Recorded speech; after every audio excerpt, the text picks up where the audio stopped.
Hello, everybody, and welcome to today's podcast. Welcome to the Entrepreneur Odyssey. Clay Sharman, how are you? I'm doing great, Tejneet. Great to be here. Thanks for having me.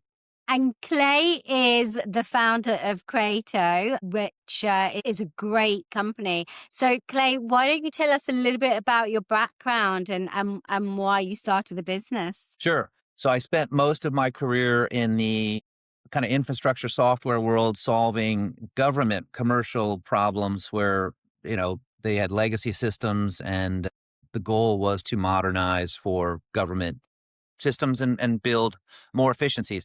But along the way, I got into some machine learning and AI kind of foundational logic in the software side. I took about a 2-year detour into heavy, very deep Intel community based solutions where we were looking at how to use machine learning to really capture inside threats before they took action and created problems. And so that's where I learned the framework for taking an alias down to an identity based on a lot of different sort of kind of graphic things like identity graph type things, affiliations, direct Mhm. messaging, social media content, looking at all that stuff and then essentially distilling what the nature of that relationship of the alias to the identity to the action is.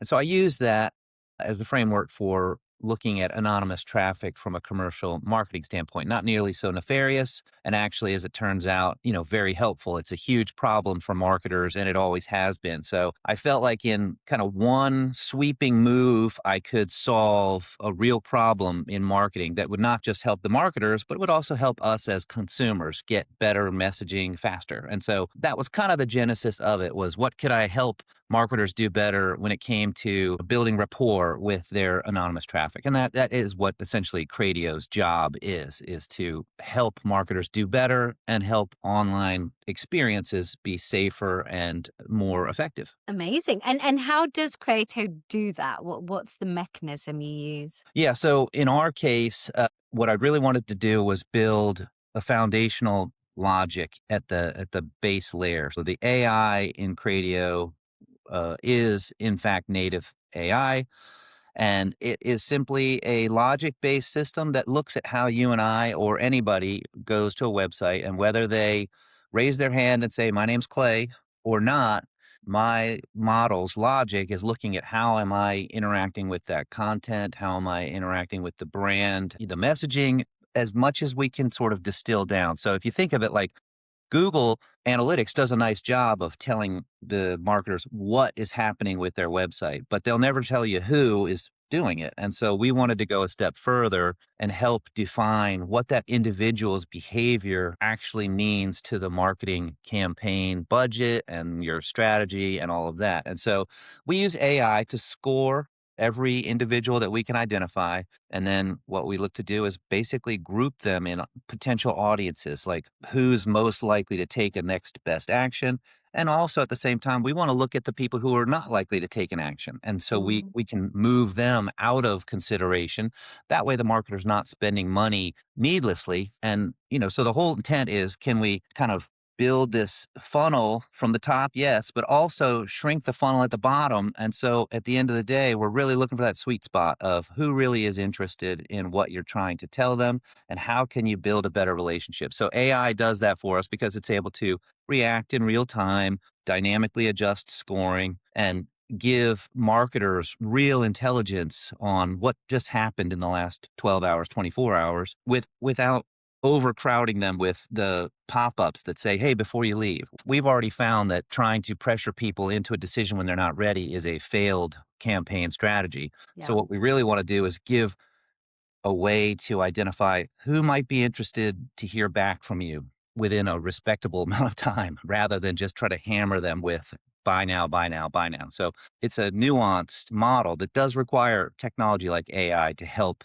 establish what that friend zone is for these potential buyers. Nice. I like the friend zone analogy because nobody wants to waste time, do they, on leads that are very unlikely to convert. So I think Right. it's a great piece of technology. And obviously, you came from a sales background. So why did you feel? What made you go down this path? Because obviously, this is more of a marketing tool. Yeah. Well, I think at the end of the day, we're all consumers. And in the digital world, you can't escape the onslaught of advertising and marketing. You and I will have this conversation. And I'm pretty sure that when I pick up my phone later, Facebook will have thrown something on about maybe the software we're talking through or something along the lines of a podcast I might Mhm. enjoy. It's always Yeah. listening. So we can't escape it. And so, my motivation is a little bit selfish. I Mhm. simply hated getting bad email spams. I didn't understand how, in a world where we had access to data, we couldn't figure out what to do with the data. And so, essentially, I'm on a one man mission to destroy spam and bad messaging. And so, Yes. I had to move from the solution side of selling that solution. I had to move to the execution side of, well, this is a problem I would like solved for myself. Probably others will like it too. And so that's how I kind of moved into I don't see it as sales and marketing. At the end of the day, I'm still kind of looking at it as I'm just trying to get rid of something that might make the online experience better and hopefully safer at the same time. Like try to solve two major problems at the same time. I figure, you could do worse than trying to solve irritation and privacy, simultaneously. So I'm satisfied that, I'm at least on a decent path. I'm not just trying out here to make a buck. I'm trying to improve what's like essentially the Wild West and bring some Yes. order No. to it. No, absolutely. That's great. And since you started the business, how do you see that the industry has changed? Or not even necessarily since you started the business, but really, let's say in the last sort of 10 to 15 years. So yeah, in this case, marketing has been what I would call, and this is not intended to be an insult to anybody. I think we marketers have dealt with what they had to deal with as best they could. It's essentially been a slow moving iceberg. Practices have not changed essentially since 1994 when the first online marketing message went out to try to drive traffic to websites.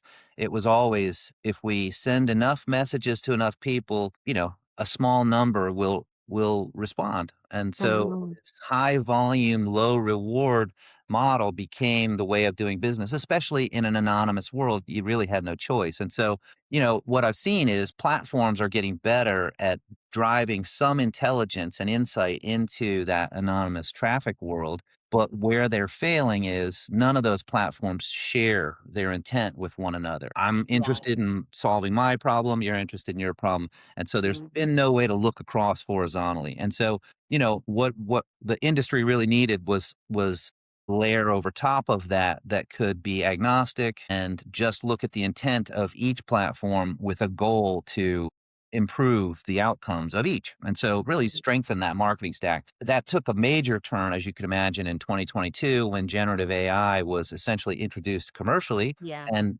then the idea of wrapping everything in an AI, kind of paper became very vogue. But what we didn't anticipate, myself included, because even though I built a version of Krateo that was generative AI and did have native capabilities, Mhm. I certainly was not prepared for 12 months later, this notion of agentic AI to suddenly storm onto the scene, absolutely Mhm. lay waste to generative AI as a functional automation practice. I don't think any of us saw it coming. So, No. right. And so, in the last 18 months alone, the industry has taken such a hard turn for the better, I think. Yeah.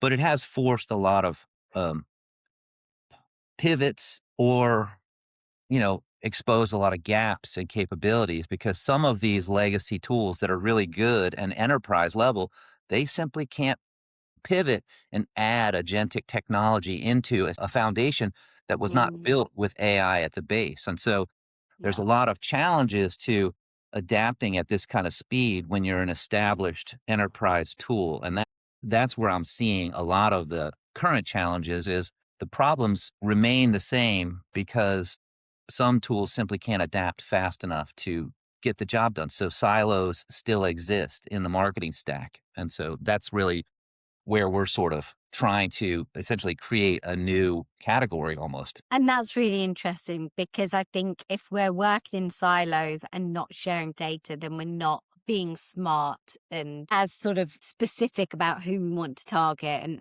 Right. and how. So in terms of security then, how are you kind of breaking down those barriers when you're trying to speak to a wide range of Yeah. tools. So that's, I mean, that obviously is not just the best question, it's also the hardest question that we had to tackle first. First and foremost, we had to make the commitment internally as a company that we were not going to deal with third party data in any way, shape, or form. And so if we couldn't get consent based first party data, we don't deal with it. And so we don't look at kind of the lead generating mills that will just throw you names of people that they buy up. Everything we do is fundamentally associated with our client. And so our customers have to allow us access to their website in order for us to begin the search, because everybody who goes to a website, whether they're anonymous or not, has voluntarily gone there and thus makes them what we would call first party. And data privacy laws agree with that. If you voluntarily go someplace, that's first party. And then it becomes our job to distill that anonymity down, protect the person's privacy while also still allowing personalization to take root. And so I think the fastest way we do it is, regardless of the platform that we work with that's siloed, if we can't directly, so that the machine, our logic is built on, if I can't draw a direct line from any information we get directly to our customer, we don't use the data. And so that's one way. And the other thing that we filter out is, if we recognize somebody under the age of 18, they're automatically expelled from the database. We do collect personal information like addresses. We dispel, immediately expel that. So there is no address. Mailer companies can't use us because we're not going to allow that type of Yeah. personalization. To the extent that we can avoid no phone numbers, to the extent that we can avoid that, unless it's a business phone number that we can lock down. And so, our whole goal is really fundamentally, is there a direct affiliation to our brand that we're supporting? How can we even tighten that snare a little bit more to make sure that we're thinking of age related consumers and being respectful of underage buyers? Yes, 16-year-olds are interested in stuff, but I'm Mhm. simply not interested from a company standpoint in sharing 16-year-old data with marketing companies. So we don't target anybody who's not an adult. I'm sure that you've faced many challenges when starting this business and throughout your career. What is one of the biggest ones you've had to face in this business, and how have you been able to overcome that? Well, yeah, I mean, that's the question that probably it threatens and haunts us all as entrepreneurs, right? At all Mhm. points of the day. First off, I think you cannot, at any point, you cannot think to yourself, by Jove, I've done it. You can't be satisfied that you've arrived at some state that allows stability, because Mm, the nature of entrepreneurship is instability, uncertainty. And what is our greatest weapon in that battle is the ability to pivot within a mhm, relative time. We can act faster than our competitors. So you have to be flexible in that sense when you're approaching these things. And I think the challenge that we tried to foresee, and I'm sure everybody tries to foresee, is what landmines are out there waiting for us that we could step around? And the answer is, there are some, but there are some that are deeper that you simply can't see, and you've got to be ready to, adjust. So, the challenge in our case was, how do we build real AI that actually does something automated that other competitors can't market? How can we make the data, as you've pointed out earlier, more accurate? So, mhm, there's nothing, the data sources that we pull are similar to the data sources anybody would pull from at that kind of volume. So our question was, what can we do with this data that has a more logic based approach that's going to give a better outcome? So that was a challenge. And then making sure that the data that we're using and seeing is accurate because it's recent. So recency is a major player in understanding buyer intent.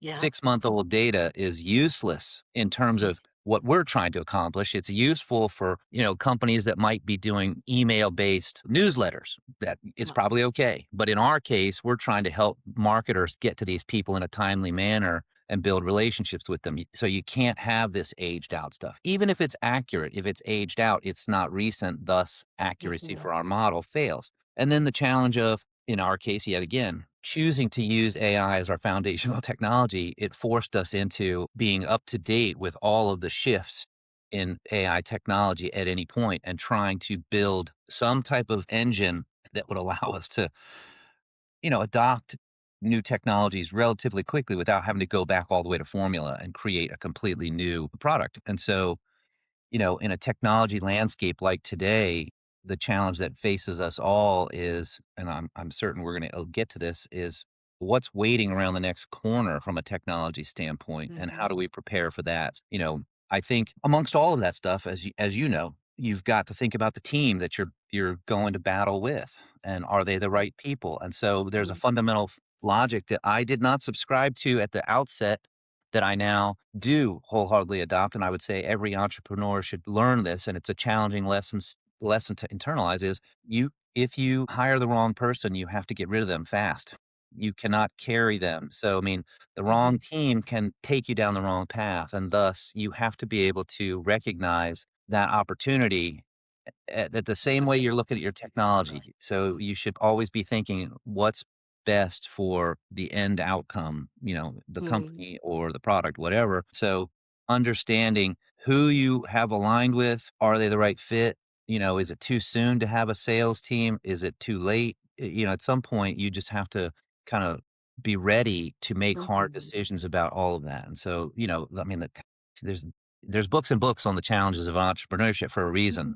They're There is, right. yeah. You mentioned one thing there. So in terms of a sales team, when was it right for Krateo to embark on having a sales team? Yeah. So in our case, the goal was to prove market fit first with a generative AI version one. And so we did bring in a small sales group in order to onboard pilots, kind of early adopter mindset companies, and work with them to get the feedback mechanism in place. What's working, what's not working, what would you like to see, and what's possible for us to roll out. So that sales group worked with us early on, and they were sort of fractional. I didn't want to have a long-term relationship with them because I didn't believe I had the network at the time to hire the right person to take me from 0 to 100,000 was going to be the person to go to 1,000,000. And so I wanted to be flexible and also have the freedom to thank them for their service without any animosity, have a Mhm. clear set of goals, and then we would move on. And so once we proved the market fit,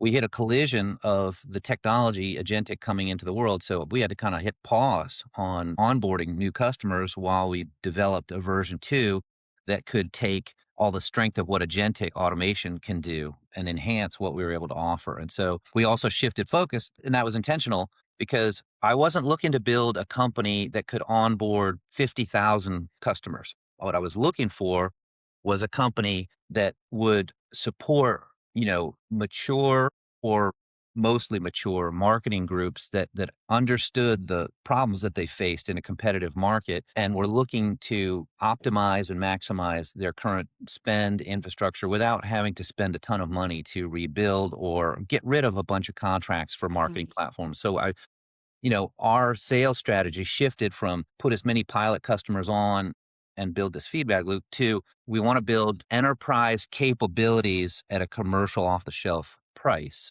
And so, now our strategy is 250 customers that are, curated that we can really support versus high volume, lower cost. Because Okay. so I could be a little bit more clinical in looking at the Mhm. sales group, and then we leveraged more about channel sales, partnerships, agency partnership relationships, people that, we could empower them as one to sell to many on our behalf. And so that became our kind of our strategy going forward. Nice. It Very also reduced smart. our overhead. Yeah, I mean, from a sales perspective, we were able to manage overhead much better with limited capital. Absolutely. Absolutely. Now, obviously, you are developing, well, you have an AI tool. What other AI tools do you use as a business? Well, like everybody, I love the features, capabilities of straight up LLM technology. So Perplexity and ChatGPT serve very well for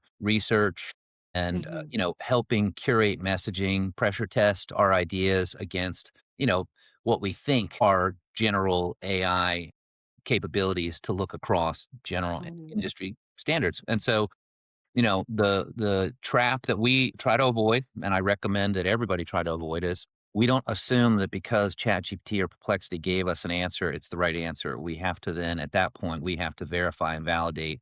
Because at the end of the day, we're putting our name next to that posted answer, and so it's Yeah. not you don't get to point back and say, "Well, that machine over there told me to do this," at the end. No. Right? So, we do I certainly am a major proponent of efficiency, right? I've worked for companies that touted efficiency, but used none of it in-house, and I always found that to be ironic, and always swore that if I became a technology company, we would be technology first driven, and so we absolutely use it to help pressure test ideas, definitely do research. And how do you stress test? Do you use different LLMs to do the stress testing or Yep, I pit one against the other usually to see what the differences in the responses are, and I try to build what I would call word problems where I think I've got at least a preconceived notion of what I think from my own experience the answer might be, and then I serve as what I think as the third human independent variable in my own experiment. So I'll use the 2 different LLMs and then my own supposed assumptive response, and then, I don't always win that battle, I'm happy to report, but it does allow me to always have a human interface into the exchange with these 2 LLMs because then I can pressure test with questions. Why did you go that route? This model came up with that model. Why do you think those 2 why are you guys diverged here when, as far as yeah. I know, you found you looked across the same research. And so I can force the questions a little bit internally on each one's and so I don't know how to stress test it better than that, but to pit them against each other and then me be a referee, but I also get to be sort of the judge at the tail end as to how do they stack up against what I know from my own experience is probably an okay answer too. And so that's how it worked. And then, like all things, I usually wind up getting a better pressure tested result that I can feel more confident going to market with. Nice, very good. And then what about AI tools within your business? Do you use any kind of automation, emails or AISDRs, things like that? Yeah. Yeah. I mean, so this is again not a knock on the industry. We've used a lot of the AI SDR platforms, about 4 in the last 18 months, 4 different ones with varying results of success, all of which I would consider a little disappointing. And so what I found and what I think the market would agree with is, AI sounds the same when it starts talking about going to market with SDR based scripts. In almost every case, the subject lines are a little more generic than a human because there's no intuitive nuance that they understand how to add in. They just look at what they think is a compelling keyword. So, tweaks and adjustments don't exist yet in today's nuanced response from an LLM. And so, what I found was across all 4 of these SDR companies, the script always sounded exactly the same, and then it was up to me to try to find out what could I put into it to make it sound more like a Krateo specific thing, but personalization's challenging. So, the AI SDR thing, I think it's going to become really cool. I just don't think it's there yet. In fact, I think it's further behind than the copywriting and the research capabilities for sure, because it's trying to mimic, personal relationship building at some scale and speed, and that's hard. So, I didn't want to get into that world for that reason. Behavioral understanding is one thing. Behavioral assumptive scale reasoning, we're just nowhere near that capability to get to a bottom line. So I do use it for scheduling. And we do have automated email outreach through SendGrid, which claims to use some AI in its back end. So at that Mhm. point, it's a trust exercise for me. If you tell me you're using AI something, my assumption is it's a little bit more maybe quality, consistent quality, not necessarily more accuracy, of course, because wrong is wrong, but it might have a more consistent grammar, or tone because because I think it does do copy well. It's just not exciting copy, and that's what's missing in an SDR script from an AI perspective is it doesn't sound exciting yet, or if it does, Mhm. it's an attempt at sounding exciting, which comes across as disingenuous. And so but yes, I'm technology first. So we try it. At the end of the day, I don't think the personalization capability from an internal standpoint is there yet. But back to where I think we're going to wind up getting to in this conversation, I certainly think it's going to get better. Yeah. I mean, with all of this technology, it's only ever going to get better, isn't it? Right. So yeah, that does lead us then to where you where you want to take the business in the next 6 to 12 months Yeah. in this ever changing landscape?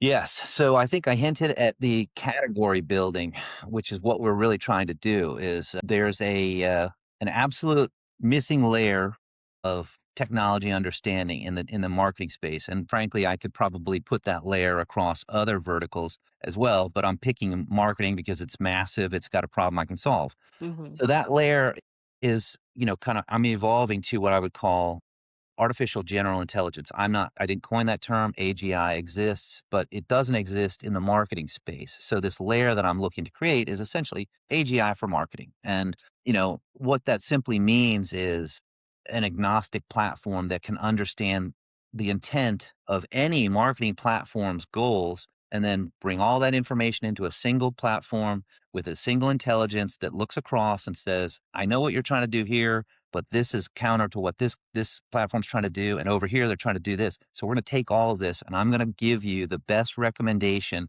for your next best action, taking all of this into consideration.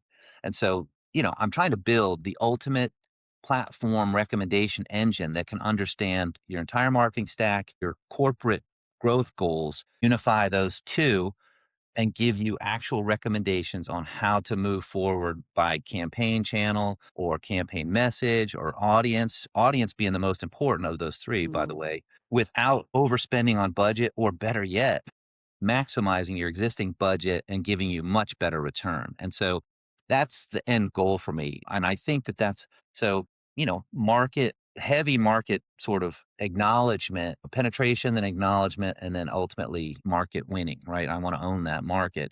So we have to have speed. So 6 to 12 is a good model. In 12 months, I need to be pretty far down that road of market ownership, even if I've not Yeah. crossed the finish line. Nice. Well, I think they're ambitious, but hopefully very achievable goals. Well, And I'm excited to see the journey. yeah, I mean, I hope that I give you something excited to see, in these coming months. I think we will. I think what we've built is a great stepping stone towards flight, whereas marketing's always sort of tried to run.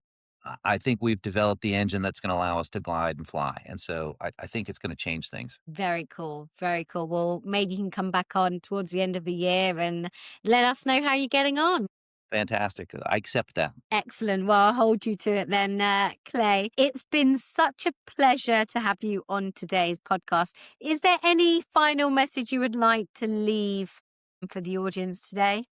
No, I think this is an exciting time for entrepreneurs, and especially I think younger entrepreneurs are in a great spot because you're seeing the horizon of what this technology could be, and in terms of seeing what's been done before you, you have an opportunity to build a map and a roadmap that really can accelerate and excite kind of what's possible. And so I would say it's a great time to be an entrepreneur. And technology, if we use it right as the tool that I know it can be, it's going to really be an awesome journey for the next generation of entrepreneurs. Absolutely. Absolutely. It's very, very exciting time. I have to concur with you there. Well, thank you so much for coming on Entrepreneur Odyssey. It's been a real pleasure. Likewise. And tune in for our next episode soon. Take care, everyone. Bye.